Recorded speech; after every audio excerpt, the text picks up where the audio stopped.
In a small town in the heart of America, there lived a young boy named Ethan.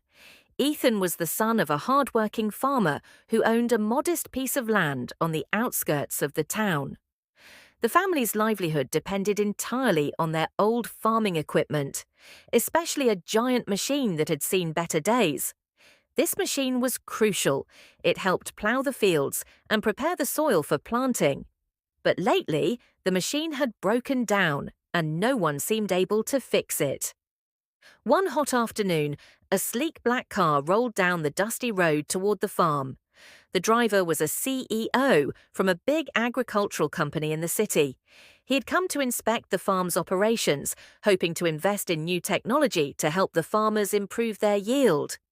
The CEO's name was Mr. Collins, a man known for his sharp business sense and no-nonsense attitude. As Mr. Collins stepped out of his car, he noticed the worried faces of the farmer's family gathered around the broken machine. The mechanic had already tried fixing it but gave up. Mr. Collins turned to the farmer and asked, "Is there anyone here who can try to fix it? Maybe a young hand who knows these machines?" The farmer looked down at his son Ethan, who was standing quietly in the corner. Ethan had always been curious about machines, often watching his father struggle to repair them. He didn't have much experience, but he was eager to help. "Go ahead, son. Give it a try," the farmer encouraged softly. Ethan stepped forward, feeling nervous but determined. Mr. Collins watched him closely, not expecting much. The CEO had dealt with many farms and workers over the years, and usually the younger generation wasn't very skilled with such old machinery. But something about Ethan's quiet confidence caught his attention. Ethan got to work, examining the machine carefully. He remembered the small repairs his father had taught him in passing and started testing different parts. After a few minutes, with a mix of trial and error, the machine roared back to life. Everyone gasped in surprise, including Mr. Collins. The CEO's eyes widened as he realized the boy's talent. Little did he know, this boy was the son of a man who had once worked with him many years ago, someone who had been key to building the company Mr. Collins now led. But that was a story for another time. Mr. Collins stood silently for a moment, watching Ethan wipe the sweat from his brow with the back of his hand. The old machine hummed steadily now, as if it had been reborn. The farmer's family exchanged hopeful glances, the weight of worry lifting from their shoulders. Ethan's eyes sparkled with pride, but beneath it was a deep hunger to prove himself. "Impressive," Mr. Collins finally said, stepping closer. "You really brought it back to life." Ethan nodded shyly. "I just remembered what my dad taught me. He's been fixing things around the farm for years." Mr. Collins smiled, but there was a flicker of something else in his eyes, recognition mixed with surprise. He took a step back and looked toward the farmer, who was leaning against the porch railing, watching quietly. "You know," Mr. Collins said, his voice softer now, "your father used to work for me a long time ago." The farmer's eyes widened, and a quiet tension filled the air. "I didn't expect you to remember," he said slowly. "We crossed paths many times," Mr. Collins replied, nodding.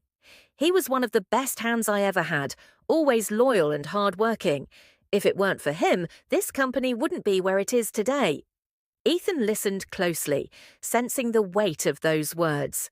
He had never heard much about his father's past beyond the farm. It was as if a hidden chapter was suddenly opening before him. Mr. Collins turned back to Ethan. "You've got potential, kid. Ever thought about working with machines beyond the farm?" Ethan hesitated, then smiled. "I'd like that. I want to learn more, maybe even build machines one day." "That's the spirit," Mr. Collins said, nodding approvingly. "Tell you what, why don't you come with me to the city? We have a training program for young people who want to learn about agriculture technology. It's tough, but it can change your life." The farmer looked at his son, torn between pride and fear. "Are you sure you want to leave the farm?" Ethan's eyes gleamed with determination. "I want to try, Dad." For us, Mr. Collins extended his hand. "Welcome to a new chapter, Ethan."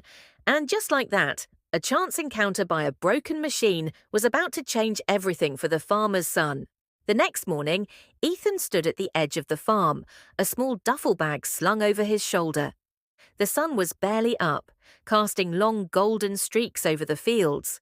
His mother hugged him tightly, tears in her eyes but a proud smile on her face. His father gave him a firm handshake, then pulled him into a rare embrace.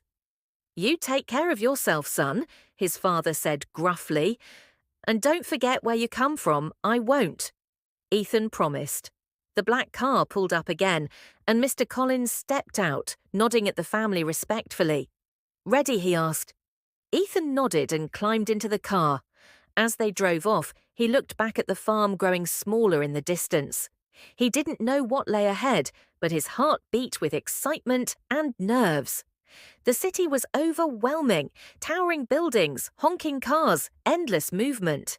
It was nothing like the quiet fields he was used to, but the training facility Mr. Collins brought him to was different, calm structured, and full of possibilities. Ethan was introduced to the tech team, a group of engineers and developers working on modern farming solutions. Drones that monitored crop health, smart irrigation systems, self-driving tractors. It was like stepping into the future. At first, he felt out of place. Everyone seemed older, more experienced, and they all had degrees from universities he'd never even heard of. But Ethan didn't give up. He listened, observed, and asked questions. When something broke, he volunteered to help. Slowly, the team began to notice him. His hands may not have been trained in labs, but they carried the instincts of someone who'd grown up around real machines, the kind that clanked, groaned, and kept people fed. One afternoon, during a prototype test, a drone malfunctioned mid-air. The senior technician panicked, trying to shut it down remotely. Ethan stepped in without hesitation, recognized a loose connector near the rear rotor, and stabilized it before it crashed.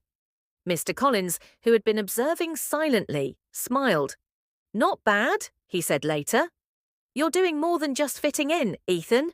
Your leading Ethan smiled, but deep down he still felt like he had something to prove, not just to the city or to the team, but to the man who had once worked beside his father and now saw something in his son. Weeks turned into months, and Ethan's life took on a new rhythm. He woke early, trained hard, and soaked in everything like a sponge. His mentors began giving him real responsibilities, adjusting sensor configurations, diagnosing hardware issues, even presenting findings in meetings. The quiet boy from a dusty farm was becoming someone they all relied on, but success brought pressure. One day, the lab was buzzing with tension. The team had been working on a high-priority project, an autonomous ploughing system designed to navigate rough terrain. Investors were scheduled to visit in 3 days. But during the test run, the prototype froze mid-task, its systems locked. No one could figure out why Ethan sat in the corner of the room, reviewing the system logs on a tablet. Lines of data scrolled past too fast for most eyes, but Ethan had a gift. He spotted an odd pattern, a delay between terrain detection and wheel response. It was a tiny hiccup, just milliseconds, but enough to throw off the entire algorithm. "Has anyone looked at the response timing from the terrain sensors?" he asked aloud. The room quieted. One of the engineers frowned. "We calibrated those already. Maybe the code's fine." Ethan replied, standing up. "But what if the hardware's not transmitting fast enough? It might be a wiring lag." They let him test the theory. With trembling hands and a soldering tool, Ethan opened the control panel, replaced a few connectors, and rerouted the power flow. They rebooted the system, and this time it worked flawlessly. The lab erupted in cheers. Mr. Collins stepped in just as the test ended and saw the excitement. "What happened?" he asked. "Ethan fixed it," one of the engineers said, shaking his head in disbelief. "He caught a delay. None of us even thought to look for Mr. Collins." Walked over and placed a hand on Ethan's shoulder. "You saved this launch." Ethan nodded, but inside he felt something deeper, like he was finally earning his place. Still, a question kept nagging at him. Why had Mr. Collins never told him more about his father? Why the secrecy? What had happened between them? That night, after the lab emptied out, Ethan found Mr. Collins alone in his office. "I want to know," he said quietly. "What really happened with my dad?" Mr. Collins looked up slowly, his expression unreadable. For a moment, he didn't speak. Then he leaned back in his chair, took a deep breath, and said, "It's time you knew the truth."